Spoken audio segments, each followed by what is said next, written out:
Hello everyone, welcome back to Shiv Academy. Let us continue our NCERT pattern of class 8 with chapter 2.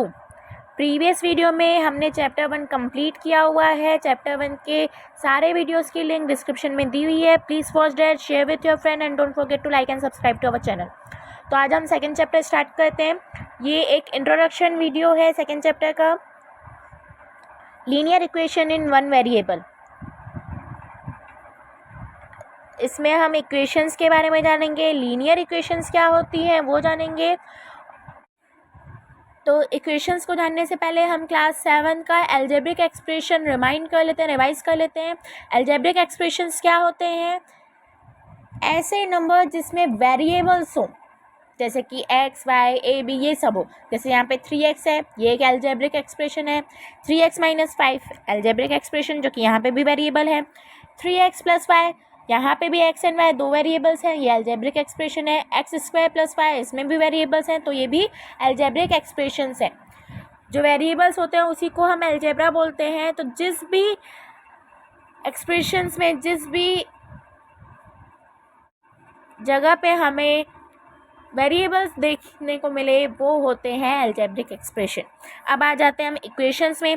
तो इसी algebraic equations में जब हम equal to लगा के कोई नंबर पुट करते हैं या ज़ीरो भी पुट करते हैं तो वो होते हैं इक्वेशंस. जैसे 5x अलजेब्रिक एक्सप्रेशन है, उसके इक्वल में मैंने इक्वल लगा के 25 लिखा, ये हो गया इक्वेशन. 3x - 5 अलजेब्रिक एक्सप्रेशन है, इक्वल टू करके मैंने 14 लगा दिया, तो ये एक इक्वेशन बन गया. 3x² + y² = 9, ये भी एक इक्वेशन बन गया.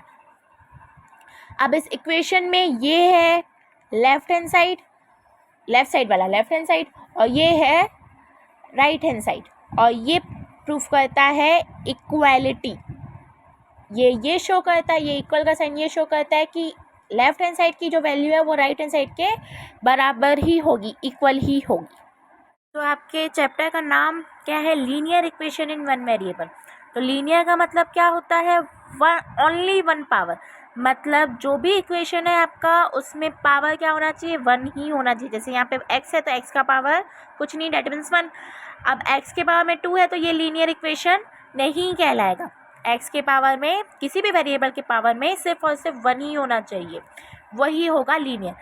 इन वन वेरिएबल बोल रहा है, मतलब आपका जो इक्वेशन होगा उसमें सिर्फ एक ही वेरिएबल होना चाहिए. तो जैसे ये वाला इक्वेशन है, इसमें सिर्फ x है तो ये आएगा आपका लीनियर इक्वेशन में. सिर्फ एक ही वेरिएबल है x और पावर भी क्या है? 1. अब इसको हम देखेंगे तो यहाँ पे तो दो वेरिएबल्स हैं और पावर भी 2 है. दोनों कंडीशन क्या हो जा रही है? गलत प्रूफ हो जा रही है. तो ये लीनियर इक्वेशन नहीं है और ये लीनियर इक्वेशन है. क्यों? क्योंकि इसका पावर भी 1 है और वेरिएबल भी 1 ही है. अब इसका सॉल्यूशन कैसे आता है और क्या होता है? सॉल्यूशन ऑफ इक्वेशन जो है वो डिपेंड करता है किस पे, कि जो लेफ्ट हैंड साइड की वैल्यू है वो राइट हैंड साइड के इक्वल ही आएगी. अगर आपने इसमें से x की वैल्यू निकाली तो वो आपका आंसर सही है कि गलत है वो कैसे पता चलेगा आपको? जब आपकी लेफ्ट हैंड साइड की वैल्यू राइट हैंड साइड के इक्वल आएगी. दैट मीन्स आपकी वैल्यू x की बिल्कुल सही है. इंट्रोडक्शन में सिर्फ इतना ही. नेक्स्ट वीडियो में हम कुछ एग्जाम्पल्स करेंगे और एग्जाम्पल्स के साथ साथ कुछ रूल्स बताए जाएंगे आपको, जिससे लीनियर इक्वेशंस आप सॉल्व कर सकते हैं और किसी भी वेरिएबल्स की वैल्यू निकाल सकते हैं.